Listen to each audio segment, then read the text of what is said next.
PMC ప్రేక్షకులకు pyramid మాస్టర్స్కు ధ్యాన మిత్రులందరికీ హృదయపూర్వక నమస్కారాలు. ఈరోజు మనం ఖమ్మం పట్టణంలో స్తంభాని నగర్ సీతయ్య గారి ఇంట్లో ఉన్నాం. సో ఇక్కడ గోదాదేవి పిరమిడ్లో ప్రతిరోజు ధ్యానం చేస్తూ చాలా అద్భుతంగా, ఆనందంగా, ఆరోగ్యంగా జీవిస్తున్న మన ధ్యాన మిత్రులు చారి గారు, అలాగే సత్యనారాయణ గారు. మరి వారి యొక్క జీవిత అనుభవాలని మనం విందాం. సత్యనారాయణ గారు నమస్కారం. సో ఈరోజు పిఎంసితో మీ యొక్క అద్భుతమైన అనుభవాలు పంచుకోవడం కోసం వచ్చినందుకు ముందుగా మీ కుటుంబ నేపథ్యం గురించి. మా కుటుంబ నేపథ్యం అంటే మేమంతా మామూలు కుదిరేనండి ఫస్ట్ నుంచి. అయితే నేను ఉద్యోగరీత్యా 78లో వచ్చిన ఖమ్మం. 78లో వచ్చిన మా వాళ్ళు 2015లోనే జ్ఞానంలోకి వచ్చారు. నేను రిటైర్డ్ అయ్యి 2016లో రిటైర్డ్ అయిన తర్వాత 19 నుంచి నేను మెడిటేషన్లోకి రావడం జరిగింది. అప్పటి నుంచి వస్తూనే ఉన్నాం. ఎక్కడ శాఖాహారాలు అది జరిగినా పోతున్నాం. నిజామాబాద్ అవి కూడా అన్నీ పోయినాం. అన్ని చోట్ల ఎక్కడ జరిగినా వెళ్తూనే ఉన్నాం. మరి నాకు ఇంతవరకు చెప్పడం వద్దు. ఓకే, అంటే మీరు ఏ డిపార్ట్మెంట్లో పనిచేశారు? మీ పేరెంట్స్, మీరు ఆధ్యాత్మిక మార్గంలో ఈ ధ్యానానికి ముందు వేరే ఏదైనా కార్యకలాపాలు చేసేవాళ్ళ? జాబ్ రీత్యా నేను ఇంకా తప్ప ఏం చేయలేదు సార్. జాబ్ ఒకటే, నేను మెడికల్ డిపార్ట్మెంట్లో పనిచేశాను డ్రైవర్గా. డిస్ట్రిక్ట్ మెడికల్ ఆఫీసర్ దగ్గర చేసేది. నాకు పొద్దున్నే 6 గంటలకు పోతే నైట్ ఎప్పుడు వస్తామో కూడా తెలియదు. ఇక వేరే ఏముండవు అసలు. ఇంటికాడ బంధువులు కానీ అవి కానీ ఆ విషయాలే మనకి గుర్తుండే కాదు. మా వాళ్ళే చూసుకునేది. పిల్లగాళ్ళ ఎడ్యుకేషన్ కానీ ఏదైనా, పేరెంట్స్ మీటింగ్ అయినా ఏదైనా మా మిస్సెస్ చేయలేదు. నేను 2016లో రిటైర్డ్ అయిన తర్వాత దీంట్లోకి రావడం జరిగింది. ఓకే, 16 తర్వాత మీ మేడము ముందు నుంచి ధ్యానంలో చేస్తున్నా కూడా 16లో మీరు ధ్యానంలోకి వచ్చారు. సో ధ్యానానికి ముందు మీ జీవితం ఎలా ఉండేది? ధ్యానం తర్వాత మీ జీవితం ఎలా ఉండేది? నాకైతే ఎప్పుడూ టెన్షన్లు లేవు సార్. ప్లస్ ఏంటంటే మా మెసేజెస్ చూసుకుంటుంది కాబట్టి వచ్చిన తర్వాత ఆరోగ్యరీత్యా మంచిగానే ఉంటాను. ఇంతవరకు ఏంటప్పుడు నాకు ఇప్పుడు 67 సంవత్సరాలు అయినా కూడా ఆరోగ్యరీత్యా అయితే మంచిగానే ఉంటున్నా. Wonderful sir.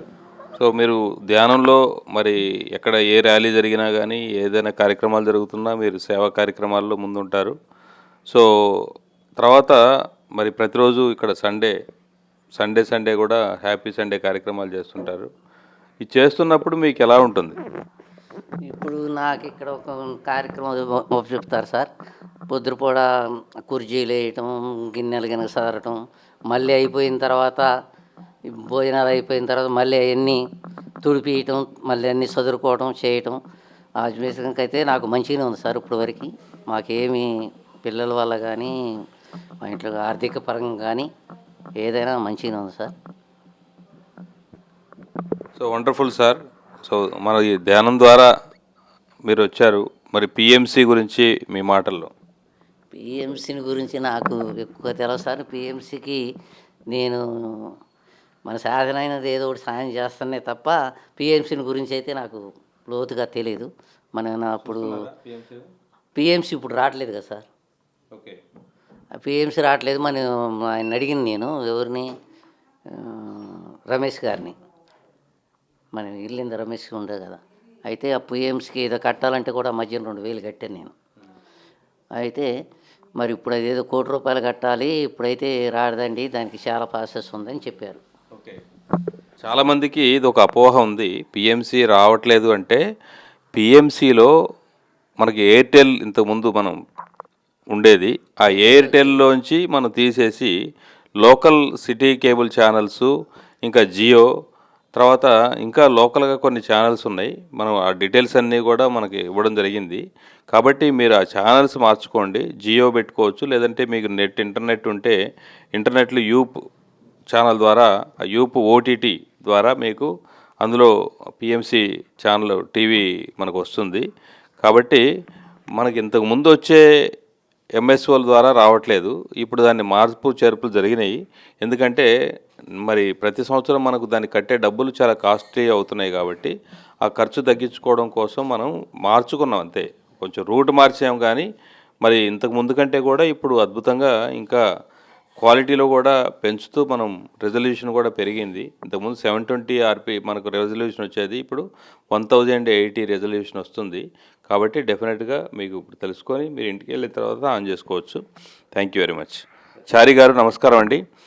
మరి ధ్యానంలోకి మీరు ఎప్పుడు వచ్చారు, ఎలా వచ్చారు, ధ్యానానికి ముందు మీ ఆధ్యాత్మిక కార్యకలాపాలు, ఇంకా మీ కుటుంబ నేపథ్యం మొదటి నుంచి? మా నేటివ్ ప్లేస్ సుబ్లేడ్ అండి. అక్కడే 10th వరకు హెచ్ఎస్సి వరకు అయిపోయింది. హెచ్ఎస్సి తర్వాత మా కొత్తగూడెంలో నేను ఐటీఐ చేయడం జరిగింది ఎలక్ట్రీషియన్గా. ఐటీఐ చేసిన తర్వాత నాకేం జాబ్ రాలేదు. రాకపోవటం వల్ల మళ్ళీ ఇంటికి వెళ్ళిపోయాను. ఇంటికి వెళ్ళిపోయి ఇంట్లో వైరింగ్లు చేసాను. మా నాన్నగారు విశ్వబ్రాహ్మణ సంఘంలో విశ్వబ్రాహ్మణుడిగా పనిచేసేవాడు, బంగారు పనిచేసేవారు. మా నాన్నగారికి మేము 7 అన్నదమ్ములం, ఒక చెల్లెలు. అందులో నేను 2వ వాడిని. మా నాన్నగారు నన్ను డిగ్రీ వరకు కూడా చదివించాడు.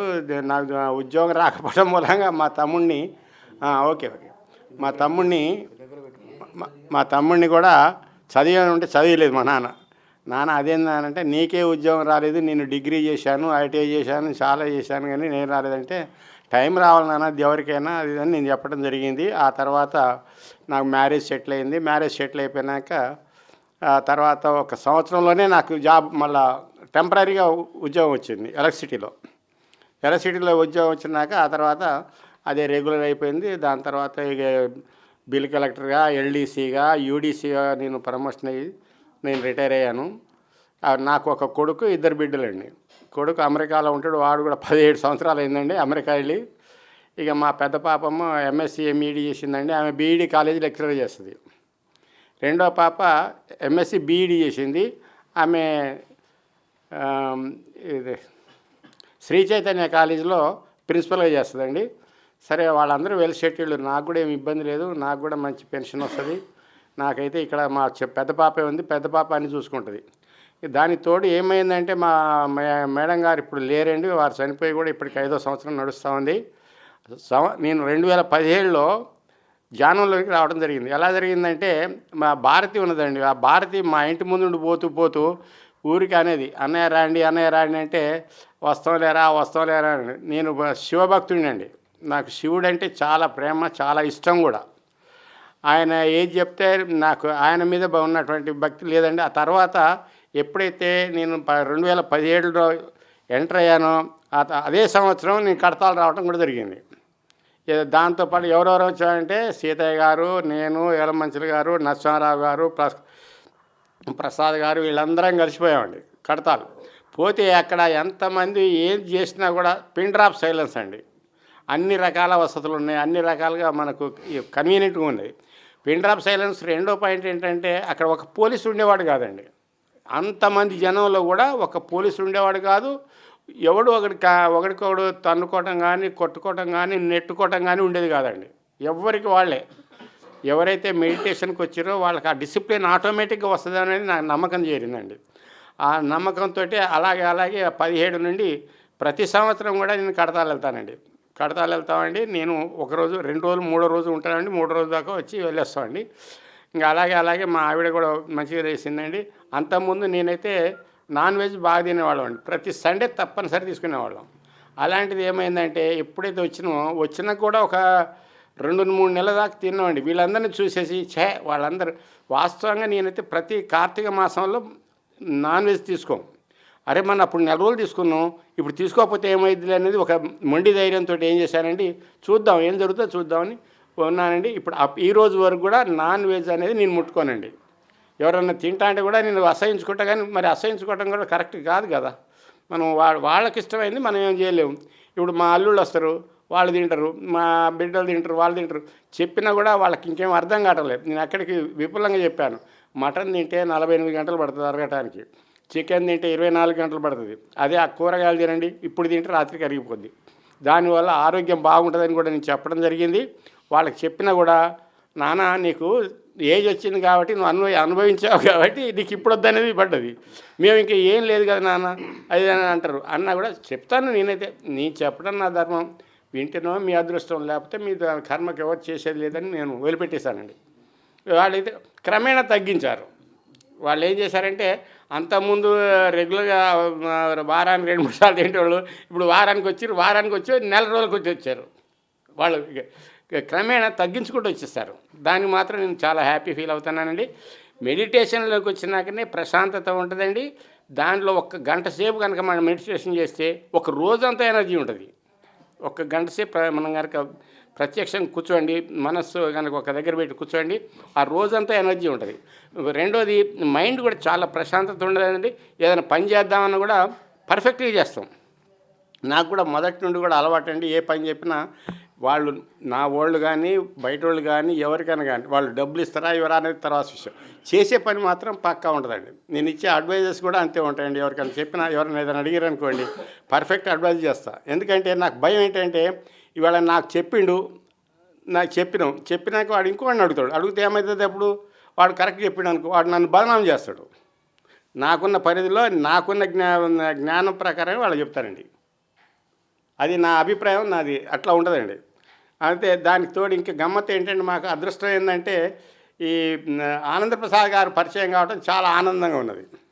ఆ స్వార్థారనే మేము హిమాలయాలకు వెళ్ళాం, అవతార్ మెహర్ బాబా దగ్గరికి వెళ్ళాం. అన్నీ ఆ రోజు అయితే మేము చలి అయినా కూడా నేను పోవాలనుకున్నాం, పోయినామండి. మాకు మంచి అకామిడేషన్ ఇచ్చారు, మంచిగా కోఆపరేషన్ చేశారు. మాకు ఎలాంటి ఇబ్బందులు లేకుండా వారి అంతు కృషి మాత్రం చాలా చేసిరని దాంట్లో మాత్రం ఎలాంటి సందేహం లేదు. అలాగే అనుకోకుండా కూడా మేము చార్ధామ్ యాత్రకు బయలుదేరినామండి. అది కూడా వారి యొక్క ఆదేశం. రమ్మనండి, నేను సీతయ్య గారు చెప్పాను, సీతయ్య గారు ఏమన్నారంటే ఇట్లా రమ్మనండి, చారి గారికి ఏం కాదు రమ్మనమన్నాడు.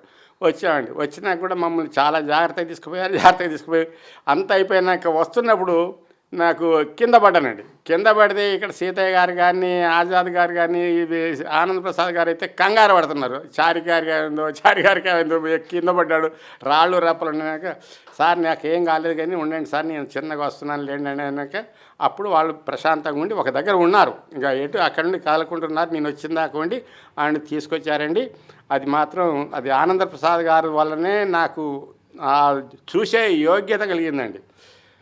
చార్ధామ్ యాత్రలో కేదార్నాథ్ పోవటం అనేది మహా అద్భుతమైనది సంఘటన అండి. అది అందరి వల్ల కాదు, అది ఏమైనా అదృష్టం ఉంటేనే జరుగుతుంది.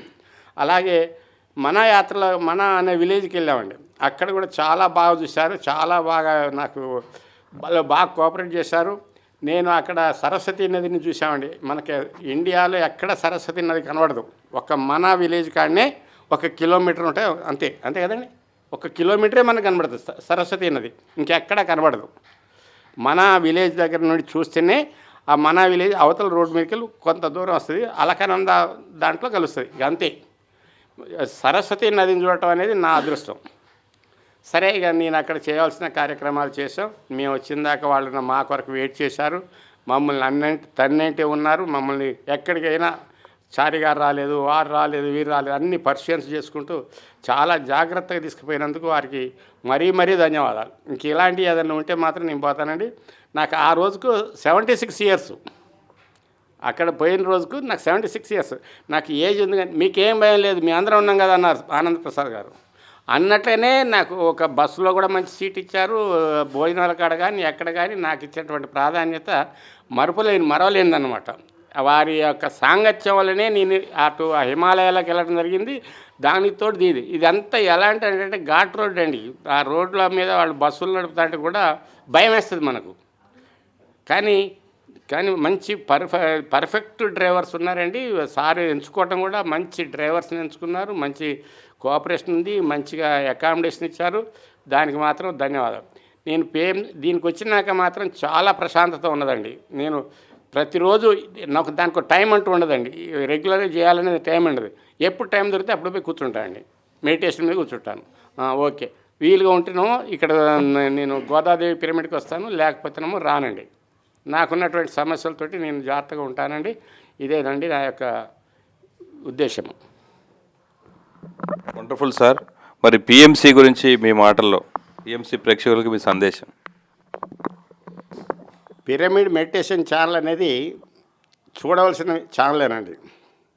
అయితే ఈ మధ్య కొద్దిగా మాకు డిస్టర్బెన్స్ వచ్చింది. అంతకుముందు యూట్యూబ్లో వచ్చేది, ఇప్పుడు రావట్లేదు. చూసాం సరే రావటం లేదంటే దానికి ఏదో ఇట్లా అయిందండి అట్లా అయిందని చెప్పారు. సరే పర్వాలేదు చూద్దాంలే అనుకుంటాను. కానీ పిఎంసిలో మాత్రం చాలా అద్భుతమైనటువంటి విశేషాలు తెలుస్తాయి. అక్కడ ఎక్కడెక్కడో జరిగేటి, ఏమేమో జరిగేటి వింతలు, మంచి మంచి ప్రోగ్రామ్స్, మంచి మంచి సంఘటనలు, మంచి మంచి ఇవి మనకు విజ్ఞానవంతమైనటువంటి వివరాలన్నీ పిఎంసిల ద్వారా తెలుస్తాయండి. ఒక్కొక్క జానులందరూ మాట్లాడుతూ ఉంటే అసలు మనకు మతి భ్రమించిపోతుంది. కాబట్టి పిఎంసిని ప్రతి వాళ్ళు చూడాలి, ధ్యానం కూడా ప్రతి వాళ్ళు చేయాలి. ఎందుకంటే మనమే కాదు, మనతో ఉన్న పిల్లలు కానీ ఇంకా ఆ పిల్లలు చేయటం వల్ల వాళ్లకు ప్రశాంతత ఏర్పడుతుంది, ఆరోగ్యంగా ఉంటుంది, చాలా బాగా ఉంటుందని నా అభిప్రాయం అండి. Wonderful sir. మరి 76 ఏళ్ళు, ఇప్పుడు 77 ఏళ్ల వయసులో మీరు చాలా అద్భుతంగా ధ్యానం చేస్తూ, ధ్యాన ప్రచారం చేస్తూ, ట్రెక్కింగ్లు చేస్తూ చాలా అద్భుతంగా జీవిస్తున్నారు. పత్రిజీతోని మీరు ఎప్పుడు కలిశారు? పత్రిజీతో మీకున్న అనుబంధం గురించి. నేను 2017 అక్టోబర్లో వచ్చానండి. 12లో పత్రిజీ గారి దగ్గర ఎక్కడికి పోయాను, కడతాలు పోయామండి. కడతాలు పోయినప్పుడు పత్రిజీ గారిని ప్రత్యక్షంగా చూడటం జరిగింది కానీ ఏం మాట్లాడలేదు అండి. ఎందుకంటే అంత ఈజీగా అయ్యే పని కాదు. కాకపోతే మనం దగ్గరలో ఉండి చూడొచ్చు, వారు చేసేటువంటి ఇవి చూడొచ్చు. కానీ వారు ఏమైనా టైం ప్రకారంగానే ఉంటారండి. 5 గంటలకంటే 5 గంటలకు ఖచ్చితంగా వస్తారు అక్కడికి, 10 గంటలకంటే 10 గంటలకు వస్తారు. ఆ తర్వాత మా నెక్స్ట్ ఏమైందంటే ఇక్కడ ఎవరండి మన యలమంచిలి గారి పిరమిడ్ ఓపెన్ చేయడానికి పత్రిజీ గారు వచ్చారు. 8 గంటలకు వస్తున్నారండి. మేమనుకున్నామంటే ఇండియన్ టైం ప్రకారం 9 అనుకున్నాం. కాదు, అట్లా కాదు, ఇంట్లో ఎవరు చెప్పారు, సార్ పత్రిజీ గారు 8 గంటలు అంటే 5 నిమిషాల దాకా 8 గంటలకే వస్తారు, దాంట్లో మాత్రం ఎలాంటి డీవియేషన్ ఉండదని కొంతమంది చెప్పడం జరిగిందండి. అప్పటికి నేను తయారై అక్కడికి వెళ్ళానండి. ఇక వారు వస్తాయంటే నా దీంట్లో తీశానండి, నా సెల్లో వారికి ముందు నడుస్తూ అంటే వారు వెనకాల నేను ముందు నడుచుకుంటే వెనక పెడుతుంటే తీశానండి. సెల్ తీసినాక ఆయన మరి ఏమనుకున్నాడో ఏందో తెలియదు కానండి. ఇక అప్పటికి ఎంత అంటే 1 సంవత్సరం కూడా కాలేదండి. ఏది మన పత్రిజీ గారు ఇక్కడికి ఖమ్మం రావటానికి ఇప్పుడు ఇక నేను వెళ్ళానండి. ఇక అక్కడ పోయినాక యలమంచిలి గారి ఇంట్లో కూర్చున్నాక అందరినీ చాలామంది ఉన్నారండి, సీనియర్స్ ఉన్నారు, చాలామంది ఉన్నారు. పత్రిజీ గారి దగ్గరికి అక్కడ లోన గదిలో ఉంటే వారి పోయి కలిసాం. అది వచ్చినాక బయటకు వచ్చినాక మీటింగ్ పెట్టి కూర్చొని ఏం చేశారండి, అక్కడ అందరూ నిలబడితే ఫస్ట్ నన్నే మాట్లాడమన్నారు. అమ్మ ఇక నాకు అసలు ఏం మాట్లాడదు, నేను ఒక్కటే చెప్పానండి. కడతాలు వచ్చానండి, కడతాల్లో మాత్రం ఒక్క పోలీసుడు లేడని నేను చెప్పాను.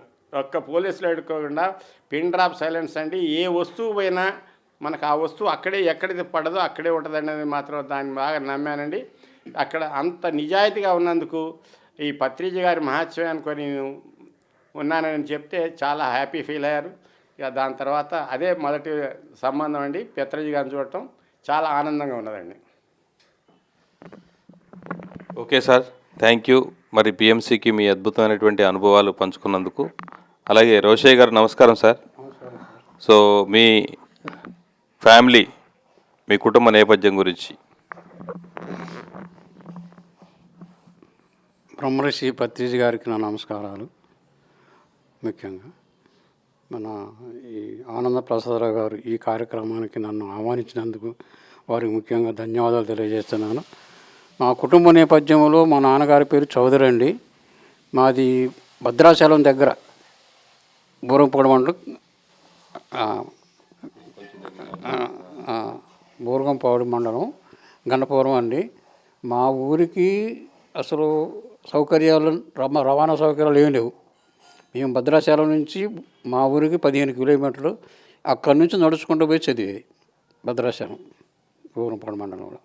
సరే మా నాన్నగారికి మేము 4 మగపిల్లలు 4 ఆడపిల్లలు, నేను పెద్దవాడిని. సరే అందరినీ చదివించారు కానీ అన్నంత ప్రయోజకులు కాలేదు. నేనే కాస్త చదువుకోవడానికి కొంచెం ముందుగా వచ్చి జర ఈ ఖమ్మంలో ఫస్ట్ మా ఊర్లోనే ఒక 5వ తరగతి వరకు ఉంది. 5వ తరగతి మా ఊర్లోనే చదువుకున్నాను. తర్వాత మిగతాది ఎక్కడ దొరకటాలు ఉండటానికి కొద్దిగా సౌకర్యాలు కూడా లేవు. సరే ఖమ్మంలో ఒక హాస్టల్లో చేరాను. ఖమ్మంలో హాస్టల్లో చదివి ఖమ్మంలోనే డిగ్రీ వరకు ఖమ్మంలోనే చదివాను. డిగ్రీ కాగానే నాకు ఒక ఉద్యోగం వచ్చింది. ఆ ఉద్యోగం కూడా ఈ ఖమ్మంలోనే దొరికింది. కోఆపరేటివ్ డిపార్ట్మెంట్లో చేరాను. 2006లో నేను రిటైర్ అయ్యాను కోఆపరేటివ్ డిపార్ట్మెంట్ అసిస్టెంట్ రిజిస్ట్రార్గా. ఇక అప్పటి నుంచి ఈ ఖమ్మంలోనే ఉండటం జరిగింది. ఇది మా మా పిల్లలు 3 పిల్లలు నాకు. పెద్ద బాబు ఖమ్మంలోనే ఉంటాడు, ప్రైవేట్ కాలేజీలో చేస్తాడు. రెండో వాడు నైవేలి, చెన్నై దగ్గర నైవేలిలో ఆయన ఇంజనీరింగ్ చేస్తాడు, మైనింగ్ డిపార్ట్మెంట్. మూడో బాబు హైదరాబాద్ దగ్గర ఫార్మసీ కంపెనీలో చేస్తాడు. మాకు 3 అబ్బాయిలు, 3 సెటిల్ అయిపోయారు. నాకే ఇబ్బంది లేదు ప్రస్తుతానికి.